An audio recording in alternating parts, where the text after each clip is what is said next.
Hi, my name is Mark Anthony Dubose Jr. I was born July 4th, 1986. I want to say thank you for tuning in.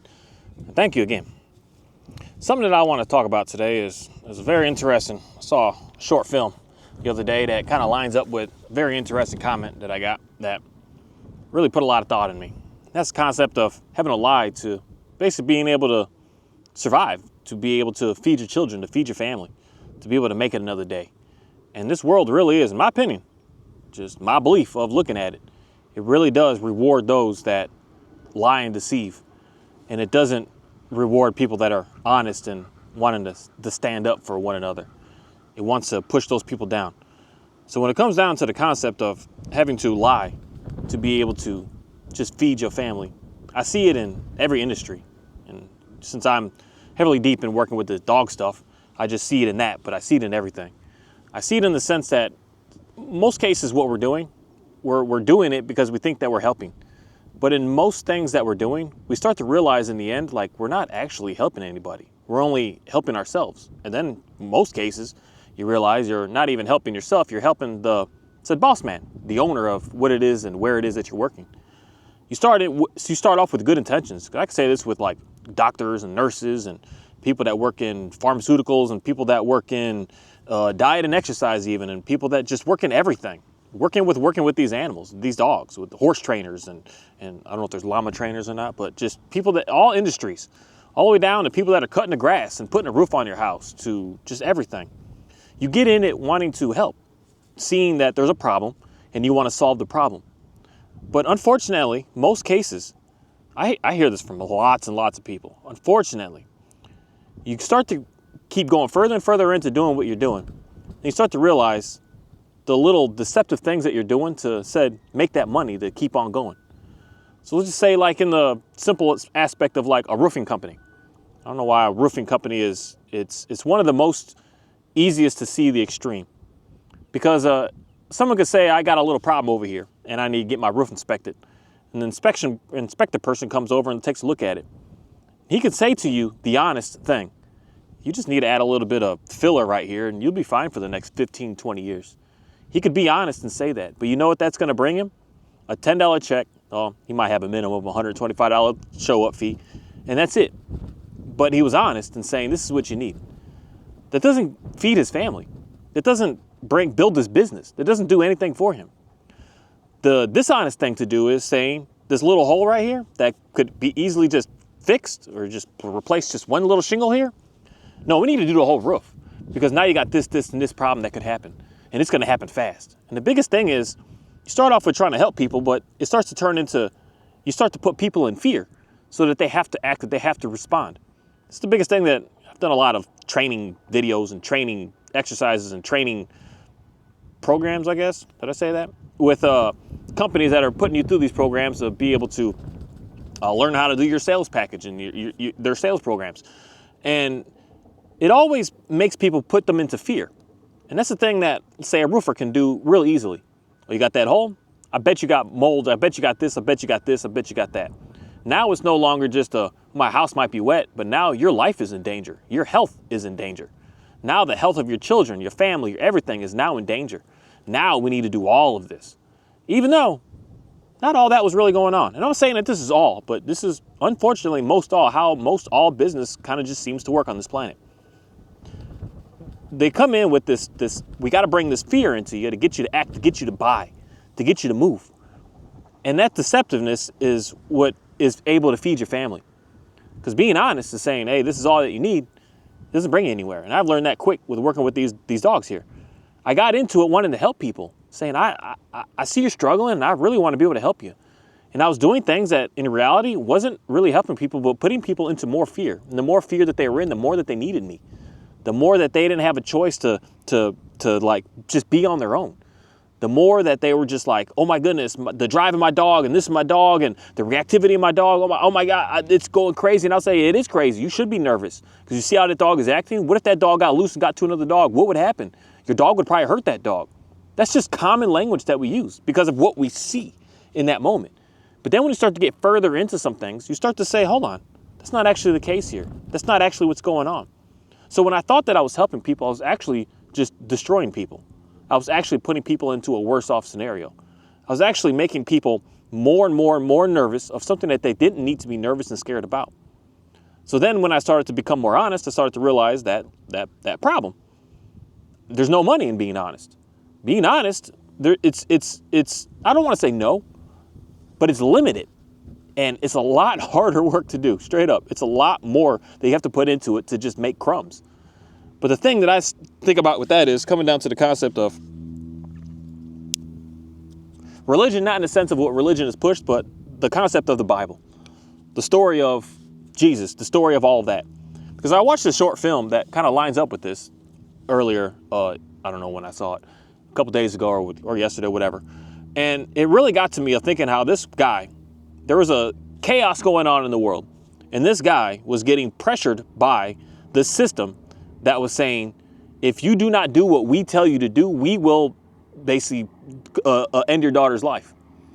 And this guy was willing to save his daughter and to destroy billions and billions of people on this planet. He's willing to take billions of people's lives away so that his daughter would be able to live. It's such a dilemma to sit in. That's such a very hard dilemma to really just try to sit in and just think like, what will you do?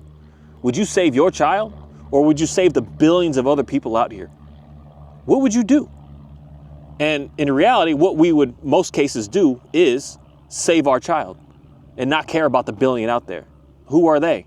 My child means way more to me than anybody else on this planet. Even if I'm talking billions here. I'm not talking like a city or even a nation.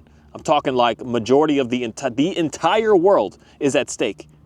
And you would sacrifice the entire world essentially to save your child. That's where it lets me know like us as humans are nothing like what I could say is something that's created us to be here with that story. People could say it's fairy tales, but it's a very fascinating fairy tale in reality to really think about. That there's something out here that cares about his child and is willing to allow his child to be sacrificed for the greater good of the billions of the world, of everything and everyone else out here. It's willing to sacrifice what it cares about the most to let you know that you also are, in its mind, equal as much as it cared about its own child. That me and you are just as equal to him or it as its child was. That's not something that a human does. A human just says, I'm going to save my child, forget the world. That's what we do. And that's the concept of that story that is just, it's incredible. It lets me know like there is and can be and will be a different way that we do not have to sacrifice the world to get what we need to be able to survive. That there's a way to be able to live a good life without the need of having to use, manipulate, destroy, get one up on, and just lie, cheat, manipulate, and steal from others. That we can still be able to thrive is the word that I want to be able to use. We still can be able to get to the point that we're good to be able to help someone else out. We're still able to do that, such a thing. But most of us are unable to be able to see that because we're living in this sense of, I have to only protect mine and mine is only what matters, as opposed to worrying about helping the other people around you. And a lot of people get stuck in that concept of help, but thinking it's all about money, and it's not. It's the simple words that you could say to somebody to help someone else out. It's a simple being in the grocery store and just saying something to someone that you can see. You see them.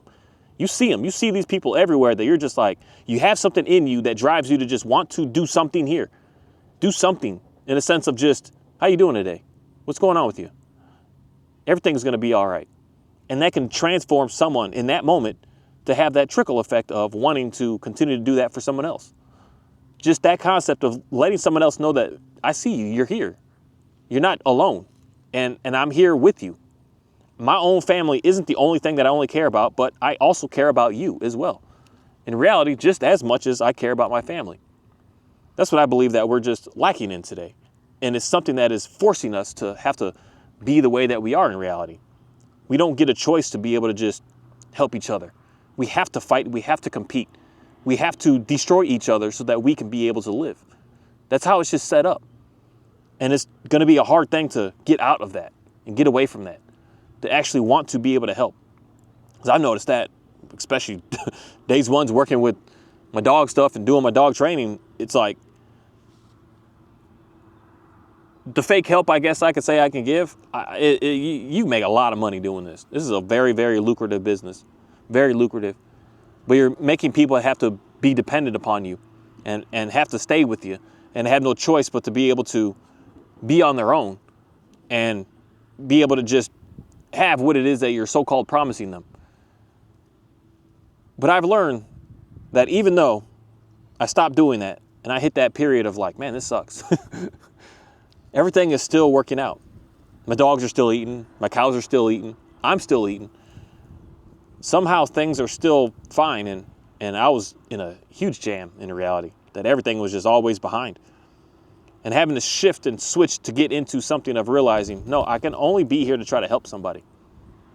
And the second that I'm not trying to do that is the second that I guess I could say I'm being like everyone else and not being any different. And that's the last thing for me personally that I want to be like, is like everyone else. I don't want to have to sacrifice everyone else so that I can be able to live. That's not, to me, the word I will use here is healthy. It's not a healthy way of being. That's why it's an interesting dilemma of how we're living on this planet and what it is that we're doing. Being honest really is a very challenging thing that can lead one to just feel left out, I guess I could say. Be in a situation that they're just always appearing and seeming to be in lack. But in reality, you're not in lack. It's being honest to what you are, who you are, not to what other people want and perceive you to be, but who you are. It's such a challenge. It's such a challenge, and that's why for me, at the end of the day, I can only believe more and more in a God that created all of this, of being something that would sacrifice the one thing that it loves the most for something else that it proves and promises to us that it loves us just as much, if not even more. And what's crazy is about that story is the concept that he loses his son, but yet he gains his son back again in the end. What you think that you're going to lose, you actually are not going to lose. You're going to get back times who knows what, but even more greater in the end. You thought you lost it. You thought that you made the sacrifice in the wrong direction. But in the end, you realize, no, you actually have more now, way more now. Because now that you've let that go of thinking that you need to one up and deceive and lie to others to get what you want, now you're going to realize that you have way more, because now that can't be used against you anymore. That can't be held over you anymore. Now you're free of realizing what you want to actually do and who you actually are. So that's the main thing that I would say is the most liberating experience of just knowing that you let go of what you think you cherish the most. Say all your possessions, all your stuff, all your items. You let it go. You say, I don't care if I have it or not. I don't need it. I'll be fine without it. And then when you finally let it go, you realize that now you actually are going to end up having more. And more isn't a sense of material things and items. That's the more that I think most of us get stuck on, is we need more of that, as opposed to just having more peace in your life, more compassion in your life, being more humble in your life, being kinder in your life, not having to use people to get what you need in this life, but being able to actually truly help people to get what you want and need in this life. Thank you.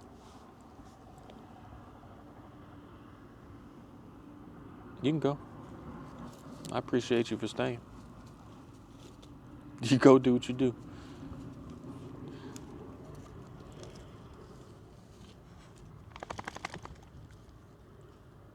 It's just little things that I've noticed that just really make my life different, I guess I can say, than it's ever been. And it's really been a big battle of a challenge, I guess I could say. It's just like working with my silly little dogs here. I spend a lot of time with them. I do a lot with them, but if I had to put it in a, said like percentage range of what they are to me in my life, they're like 5 to 10% of my life. 5% of what I got, 5 to 10% of what I got going on. 5% of what I'm thinking about in the day. That's all that they are. They're not the main show. They're not the anything, but they're something that has allowed me to be able to They're the thing that's allowed me to be able to work upon things that I need to work on. Realizing that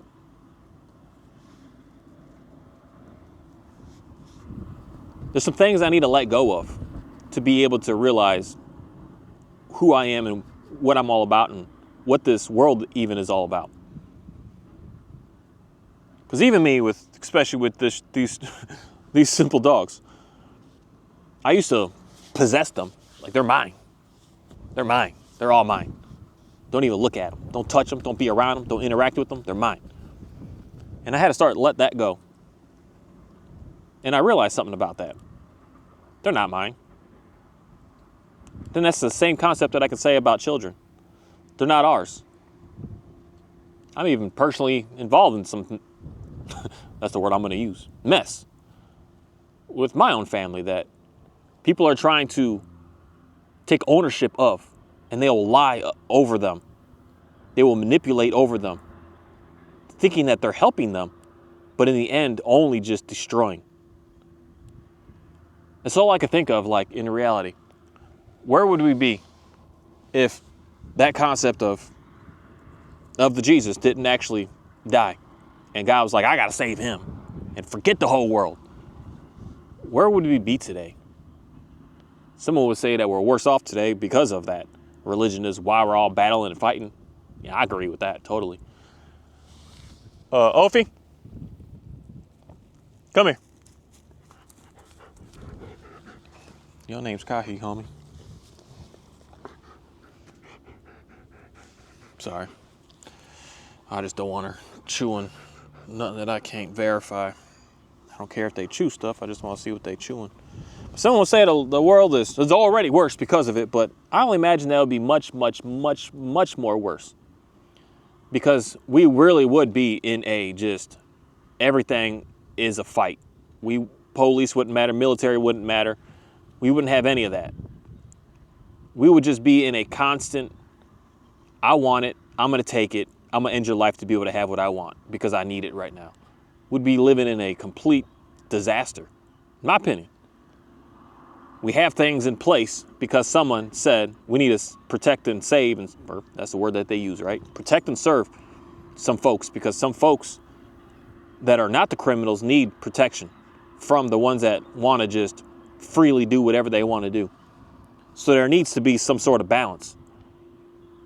And that balance is created, in my opinion, because someone is willing to sacrifice themselves for the greater good of others. And that, at the end of the day, is what I said it's supposed to be. Not all the cases, though. A police officer all about. When they hear gunshots going off, they run towards it, which is weird to me. That's just not me. That's why I couldn't do that work. But they run towards it to protect and save the ones that those bullets are being headed towards. It's an incredible concept to make sure that the ones that can't protect themselves are safe. And that's what I see that the God is here for, to protect those that can't protect themselves because we can't protect ourselves. Oh, Kai, how y'all done, man? You can't come up to me all pushy like that. Back up. Protect themselves because they can't protect themselves. They need something to be able to have a protection. And in my mind, it's a need. It's not a want. It's not any of that. It's something that we need. Because we're living in this world of chaos. Absolute chaos. And not in the world of everything is just peaceful and everything is easy. Why is it set up like that? I don't know. And I really don't even care. I really don't care. All I can care about is, outs. Ophi, I'm talking to you.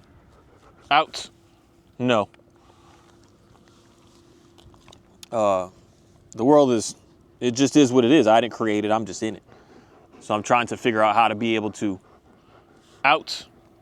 live in it in a way to make it as most pleasant, I guess, that I can. And not continue to keep on living in chaos.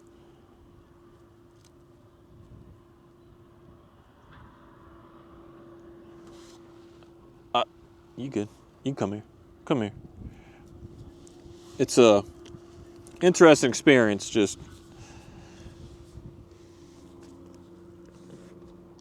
being able to be alive in these days that we live in, the first times that we can be able to share information to other people about what we're thinking about, and it's no longer just hidden.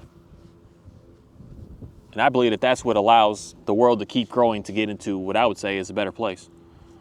The world seems to be in chaos today, but I still see things that used to be more chaos getting into a better place. Things are starting to get better and better, even though it seems like there's still chaos. That's the part that I really enjoy, is being in the chaos calm. The chaos isn't going away. The problems aren't going away. The destruction is not going away. But I want to be able to be in it without it affecting me. That's what I think is like the coolest thing ever.